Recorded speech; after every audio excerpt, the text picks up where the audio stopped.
Okay, I think, hello. All right, I think we're going to get started, everybody. Thanks for coming. It's hard to compete with Larry King, but we'll do our best. Happy 50th birthday, NATPE. My name is Andy Marks, and I'm GM of Matter, the entertainment, sports, and experiential marketing unit of Edelman, the largest PR agency in the world. Joining me today are Ellen Liu, Media Director at the Clorox Company. Next to Ellen is Roy Peters, EVP Brand Entertainment at Matter, Liza Davidian, Group Director at OMD, and Miranda Mullen, Group Media Director at AKQA, representing the integrated agency team working with Clorox. Topic for our panel discussion today is a tradition of innovation, a Clorox case study. In this 50th anniversary year of NATPE, it seems fitting for us to be here speaking about our valued client, one of the truly iconic brands, now celebrating its 100th anniversary this year. Clorox has a history of innovative approaches to marketing and communication and a unique perspective from the early days before television to TV's golden age to today's digitally enabled multimedia ecosystem. And often in this new ecosystem, it's about creating strategic marketing partnerships that serve as anchor platforms for brand marketing campaigns with compelling content sitting at the center. Marketers are always striving to break through to reach their intended audiences in new and innovative ways, to be disruptive, hopefully though in an intelligent way, and foster true audience engagement, which is what we're here to talk about today.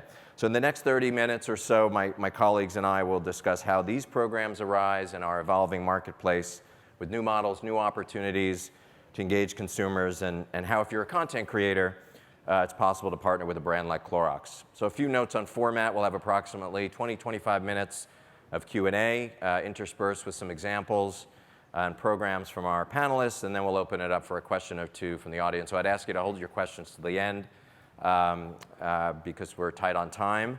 So first, we'd like to show you a quick video history of Clorox in marketing and advertising since its earliest days. Roll video.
Now that was inspiring. So, Ellen, that's a pretty impressive history from the early days to present day. Can you touch upon the heritage and how you've evolved your approach to media, marketing, advertising over that time? Sure. So I've been a part of the Clorox company for the past decade, and I think over the course of the 100 years, so much has changed in these past 10 years. And I think it was incumbent upon us as an advertiser, a consumer packaged product, to evolve how we talk and speak and find our audiences. And what I love about being in marketing today is there's so many other opportunities to be able to do this, from TV to radio to print to online. It makes it really exciting to be a part of advertising today. And again, at the end of the day, we still want to speak to our consumers and tell them about our products, convince them to buy the product, talk about our superior benefits. But what's important, and what I think is transformed, is how you do that. And not only doing that in a way where we can communicate the benefits, but also fitting into consumers' life, talking to them, engaging to them, a balance between the push advertising, push messaging, push content marketing, to moving into co-creating content and experiences and fitting into consumers' lives. So it spans across multiple brands. You have quite the portfolio of brands now. So how do these types of programs develop? I mean, what's the process for how these integrated marketing campaigns come about? Well, that's just it. So we go about marketing in an integrated fashion. That's why I have representatives from my integrated marketing team, and it does take a village. But what I would say is within the process that we have set up, every great idea and every great program actually starts with a great insight, which is fostered and cultivated and put together with teamwork, collaboration, great execution, great accountability. But again, it's the product of a collaborative agency and brand marketing and marketing communications team, frankly, working together with the right partners to bring these to life. So we came prepared with some examples of different programs. So what we're going to do is going to run through 3 different programs and of our so-called disruptive ideas. And so Ellen, we're going to start with you, and I'm going to pull up our Brita example, Brita and the Biggest Loser. So why don't you tell us about that? Sure. So I'm really proud of this program. We do find this quite disruptive for the time. We've partnered with NBC and Shine on the Biggest Loser program for our Brita product, and a program that we call Filter for Good.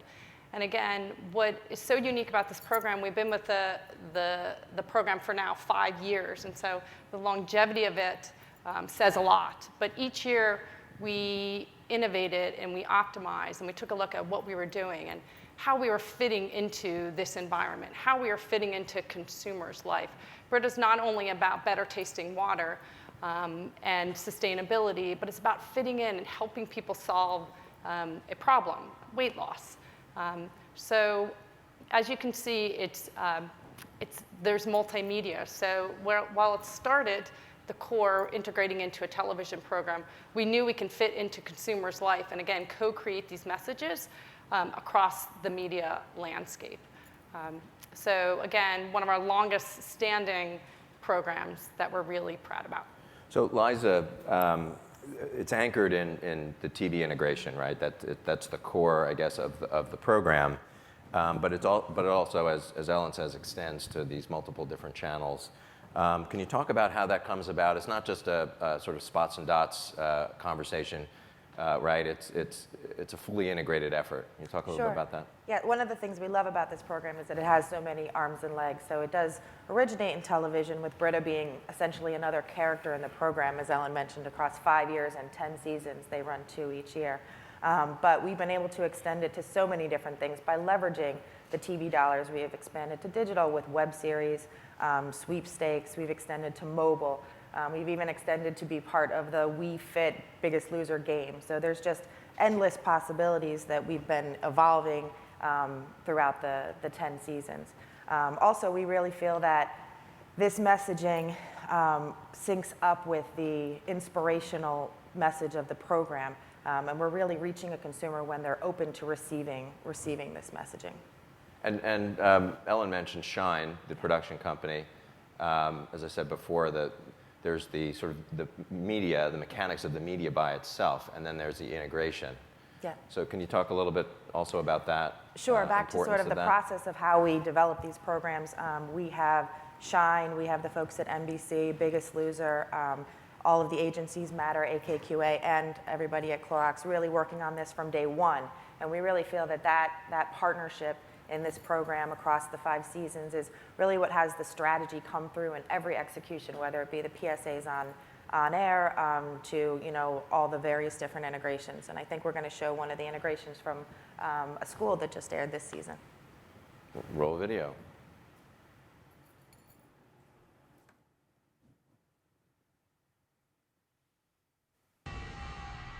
One month ago, Britta teamed up with the Biggest Loser and joined the challenge, helping Lindsay's school pay it forward to teach students of Fillmore Middle School about exercising, staying healthy, and reducing bottled water waste. They donated Britta products and $10,000 in educational support and equipment to revamp the school's PE curriculum. Prior to receiving the equipment, most of our PE was just movement-based, running from here to there. But now that we have this great new equipment, so what we're doing is we're changing the way PE is done. Prior to today, I had $120 to spend on 600 students for PE equipment. I am super thankful for Britta to hook us up. This changes everything. Good. I can't wait to come back to PE class. Making healthy choices, like drinking more water, doesn't have to be expensive. Did you know that one Brita filter can replace up to 300 plastic water bottles? Reducing waste from plastic bottles is an easy way to pay it forward. That's better for the planet and your wallet. I just want to celebrate this day because Brita has gave us so much awesome stuff. It's gonna be awesome now. Thanks to Brita and Fillmore Middle School for helping kids learn the importance of a healthy lifestyle. To see what Brita can do for you and a chance to win a trip to Biggest Loser Resort in Malibu, visit nbc.com/Brita. Great. So The Biggest Loser is an example of a program with again, TV as the anchor, multi-channel marketing. The next example is a program that is entirely online focused, and that's the Clorox Lounge. Ellen, can you tell us a little bit about that? Sure. So again, this program was for our Clorox toilet products. So again, you can imagine what it's like on a low-interest potential category with a toilet bowl cleaner. So, but the insight that we have found is that you need to play into the humor of it, the potty humor. And we thought, well, let's give moms and busy women this potty break. And so the program was socially focused. We were playing off of an existing Facebook platform called Ode to the Commode. And again, just taking a little lighter stance to cleaning and taking a break out of your day to be entertained. So we partnered with celebrity Sherry Shepherd from The View, and we put together a program that was hosted on Facebook that had a combination of contests and funny videos and silly tips and incentives, and again, really tried to engage this community, again, with humor, something that fits into their life, while also telling them about the use of our products. So Roy, this was, again, it's digitally focused, but content at the center. Yeah, correct. So at the outset of the program, the goal for the brand was actually to grow the Facebook community, which when we started the program had about 60,000 users. So we invited viewers to like the page, as Ellen said, the Ode to the Commode Facebook page, and then they gained access into this world where we really wanted to engage the mom audience online, knowing that she's increasingly there. So as a part of the world was our anchor program was called The Last Comic Sitting, which was hosted by Sherry Shepherd. And essentially, it was a comedy competition where the audience got to vote on the winner, and we live streamed a finale hosted by Sherry, where the winner won $10,000. So there was, as you said, Andy, the root of it was good content, but we engaged the audience with a lot of extensions so that they could really participate and feel ownership in the lounge. Great. So we're going to show another video.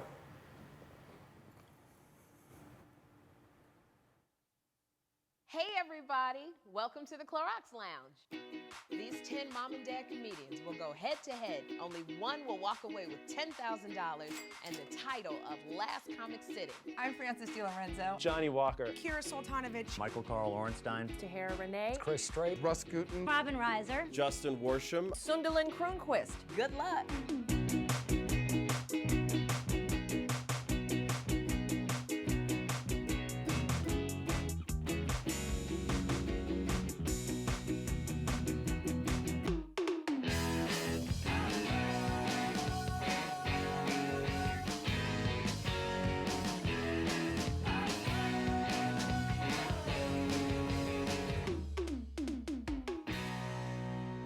Polls are officially closed, and now the two finalists you chose are here to compete for the ultimate title of Last Comic Sitting. I don't think there's a home in the world that doesn't have Clorox. How are you feeling right now? We're on a red carpet. We're literally here. I feel so glamorous. Mom finalist Frances DiLorenzo. I think she just knocked him unconscious.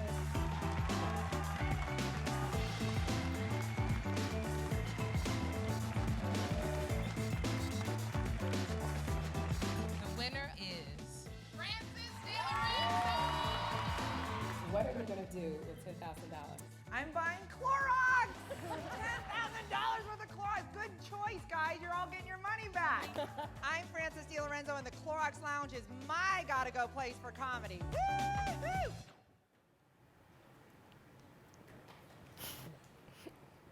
Great. So we have our final example, which is another multi-platform initiative, again, rooted in digital video. Actually, I should say film. I should say film, not video. That's important, and you'll find out why. But it also has multiple touch points, and this is for Fresh Step cat litter involving what else? Cats. So, Ellen, take it away. Sure.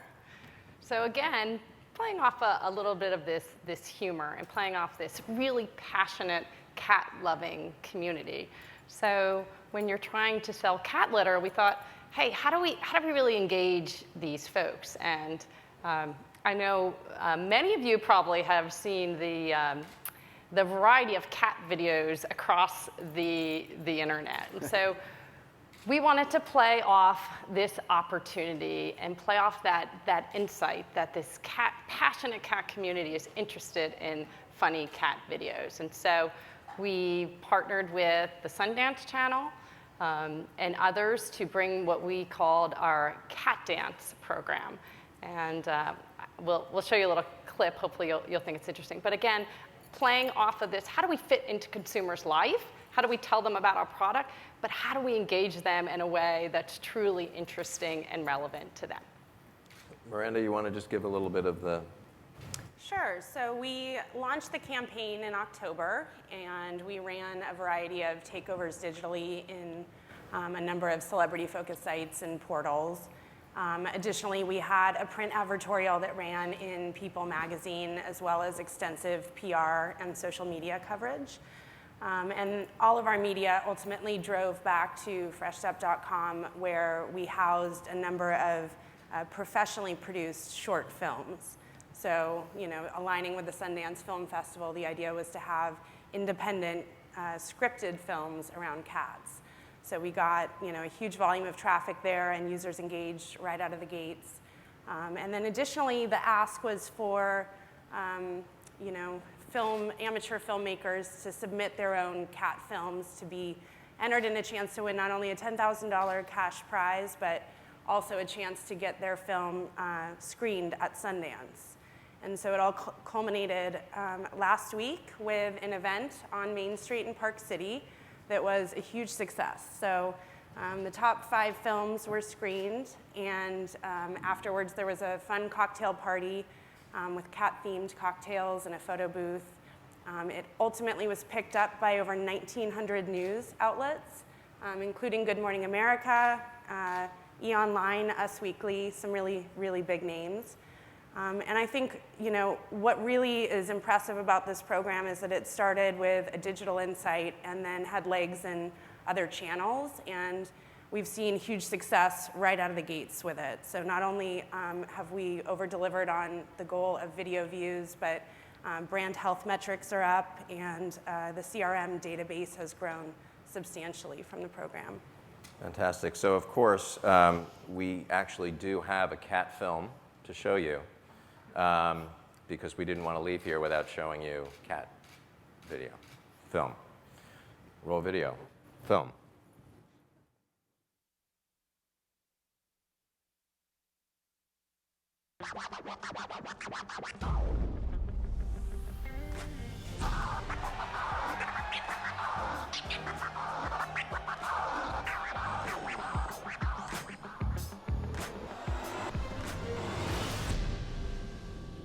DJ.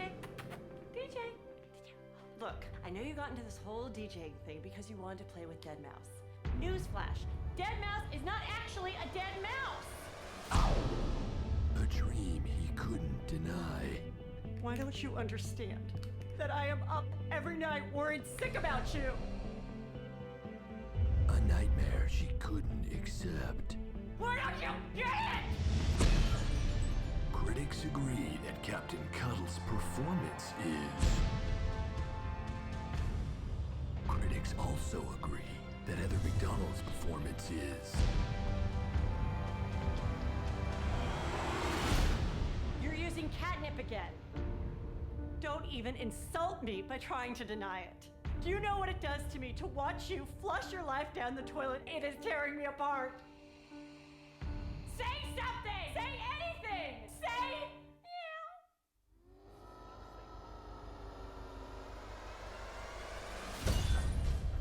A love so powerful, nothing could break their bond. Academy Award winner, Captain Cuddles. Academy Award viewee, Heather McDonald. I'm so proud of you. Sometimes chasing your dreams beats chasing your tail. DJ? DJ? One life down. Guess that gives you 8 to go. 8 to go.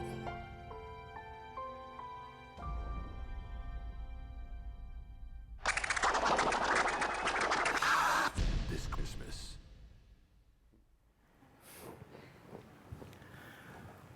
Sorry, the audio and the visual isn't. Yeah, synced it's not up, synced. so You get the You got idea. to to watch.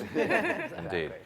So there's a theme here, and in the sort of few minutes we have left, if it's a balanced approach. It's the sort of a balance between traditional media, new media, and it's not just one channel. It's multi-channel, all integrated. So Ellen, can you talk about the importance of the balanced approach, quickly, and also what can we expect from Clorox in terms of innovation moving forward? Sure. So I think you can continue, well, we're going to continue to innovate. We're going to continue to understand our consumers, what's important to them, where we fit in their life. We're going to continue to understand their behaviors. Where are they? And I think any good marketer needs to have a balanced approach, again, based on where their consumer is. So we'll continue to have this balanced approach.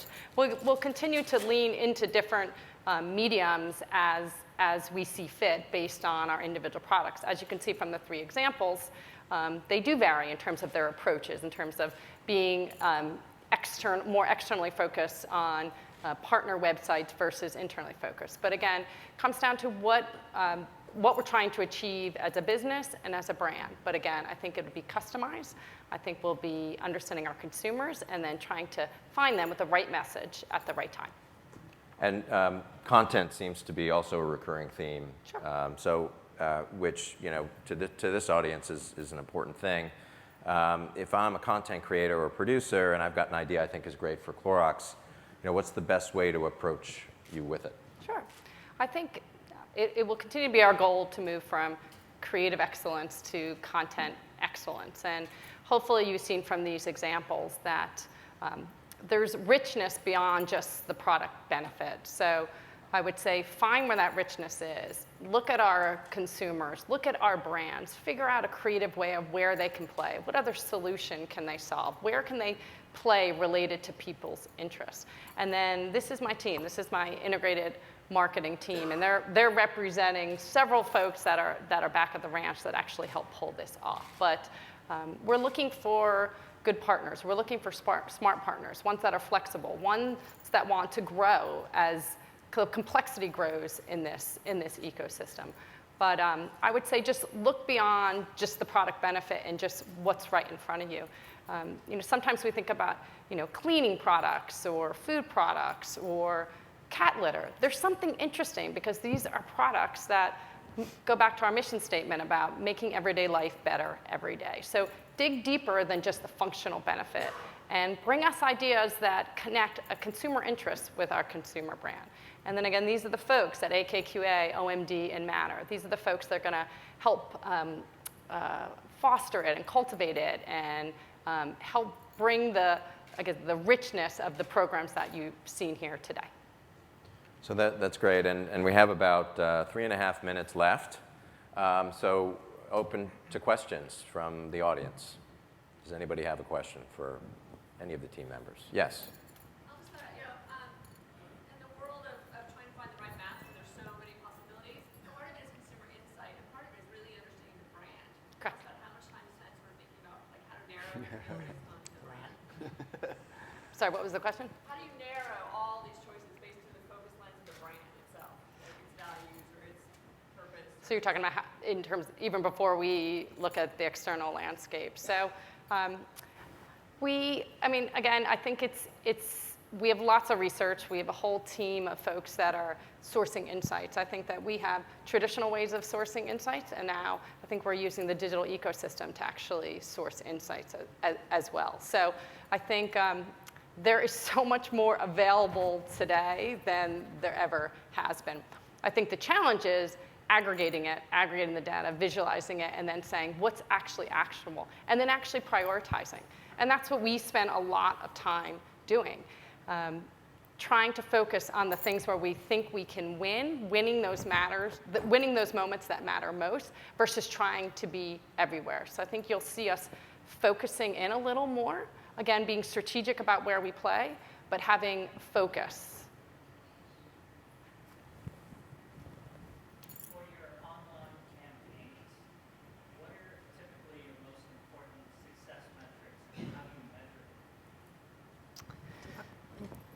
Do you want me to take that? Do you want to take that? You can. Sure. Sure. So, we not only care about engagement online, so that's the most trackable, which is, either back-end engagement on the site with video content or on our Facebook pages. So that's the easiest thing to track. But I think where we're moving is really trying to align to what's driving sales and what are those key indicators that are going to give us insight into that at the end of the day. So we have brand studies in place for all of our brands, and we're in the process now of correlating, which metrics are most likely to get people to put something in their cart. So you measure engagement as time on site, and how do you connect the digital campaign to sales? So that's what I was just mentioning, brand studies as a way to do that. So there are a variety of metrics that we ultimately have access to. Our position is that awareness, consideration, preference, and purchase intent most likely are going to correlate to sales. And so we're tracking the perceptual metrics as well as the behavioral metrics. In market during a campaign, we're typically optimizing to behavioral metrics because that's the quickest turn. But we know that the bigger picture, the long term, is to see what's ultimately having impact in driving that purchase metric.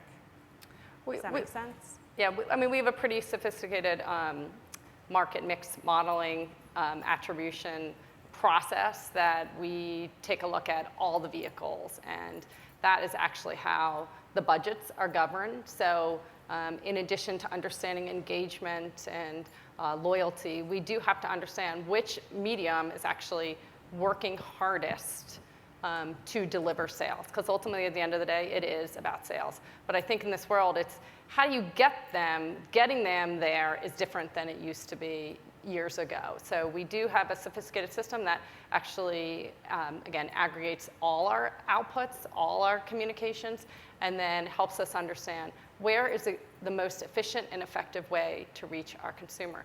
In the digital space, it's much more complex because there's a variety of different forms. So again, we're trying to get down to that ground, you know, how hard does social media work? How hard do banners work? How hard does video work? But we have processes in place that are actually helping us so that, one, we can allocate our spend effectively, and two, we can actually convert our consumers not only to buyers, but also to loyalists. We're going to leave it there. Thank you very much for coming. Thank you to the panelists. Great job. Thank you.